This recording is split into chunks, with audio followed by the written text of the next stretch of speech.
23-year-old Nelson Soares loves nothing more than joining his mates for a game of basketball at Manatuto, 2 hours from the capital Dili. But a prosthetic leg means he can only watch from the sidelines. He finds even walking difficult. My father forbids me from playing sports. I just study and play with my younger siblings at home. Nelson lost his right leg in a freak accident during East Timor's tumultuous birth. It was 1999, the year of the worst violence in the country's troubled history. Pro-Indonesian militias were on a murderous rampage, angry that Timorese had voted for independence. People were either fleeing from their homes ahead of the mob with there to burn it and to ransack and loot. A coalition of international forces led by Australian Major General Peter Cosgrove arrived in Dili to secure East Timor from the ongoing violence. Both in Dili, but wider afield in East Timor. No particular place was absent this looming threat of militia action against their own communities. Food parcels were being airdropped into remote villages. Nelson was only 3 when he was hit by one. The lad's been rushing around on what we call a drop zone, an open area where food aid was being dropped to the people of that district. Somehow he gets underneath a very heavy pallet of food on a parachute, but it badly mangles one of his legs. Nelson was rushed to a military field hospital set up beside the airport runway in Dili. A helicopter arrived with a number of casualties, and amongst those, 2 troops were carrying an improvised stretcher made of scarves, and on that was the very young Nelson Soares with the misfortune of a badly shattered leg. The boy was already malnourished and underweight for his age. Dr. John Crozier, an Australian Army surgeon, faced the heartbreaking choice to amputate Nelson's leg. To take off or contemplate taking the leg of a 3-year-old is a horrific thing. Conditions in the field hospital were far from ideal.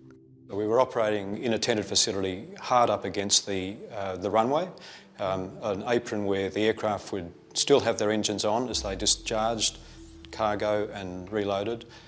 But in that environment, the backblast from the engines, the noise, the dust, that was the environment, high humidity, that we were doing our work.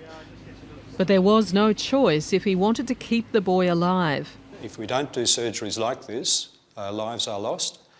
If we make extraordinary lengths to try and preserve parts, body parts, often people will gradually die over days or weeks. Nelson's only memory of the tragedy is waking up the morning after the surgery. I thought I was still at home, but when I woke up and opened my eyes, I was still in the operating tent. I was shocked. The little boy proved remarkably resilient, but the ongoing violence had left East Timor with no functioning hospitals and nothing to help a child amputee. It was quickly clear 3-year-old Nelson would need to be evacuated. My decision was, with his family's agreement, he should move to the nearest, best place for care of the injury and therapy thereafter. So I said, let's get him to Australia, get him to whatever is the best place. Nelson was flown to Sydney to be fitted for a prosthetic leg, the first of many such visits. He and his father would often stay at the home of Dr. Crozier. Nelson is very much part of our family. The Timorese boy was a similar age to Dr. Crozier's daughter, Emily. With his new leg, the pair became good mates, often playing together, even if they didn't speak the same language. The one occasion when Nelson had been running and his leg came flying off while they were playing soccer didn't distress Nelson, not in the least. He was giggling. Emily, with horror, was seeing it, but it was only as she saw how Nelson laughed that she got over and accepted that this is not a big thing. In the years since, Dr. Crozier has kept in contact with Nelson and his father. He treasures their bond.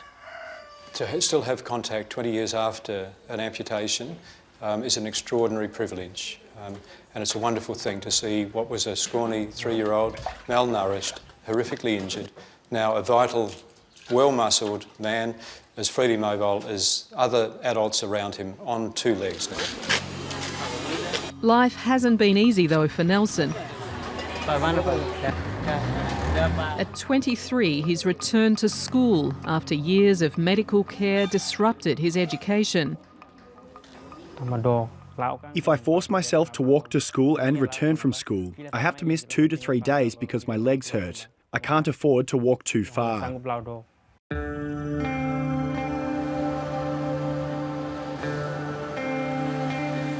Today, East Timor is very different from the place where Nelson lost his leg. The violence has gone. It's a peaceful country, but with a difficult road ahead.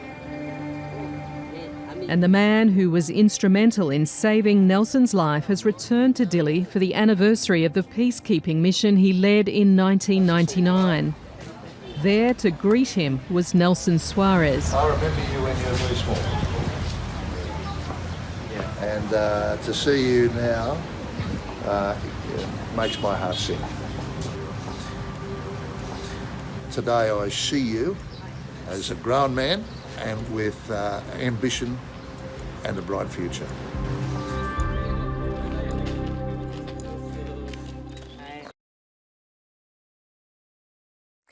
Hi, I'm Lee Sales. Thanks for watching this story. If you'd like to watch more of 730's stories, they are on the left of your screen. And tap on the button below to subscribe and get the latest from ABC News.